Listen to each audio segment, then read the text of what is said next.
लख सजावां नाल पंजाबी प्यारिओ,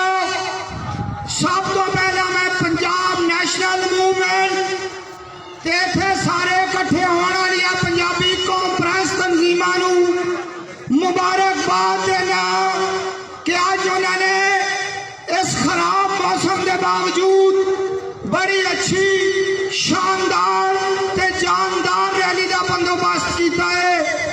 और मैनू उन्हों का जोश ते जज्बा दस रहा है कि इंशाअल्लाह ताला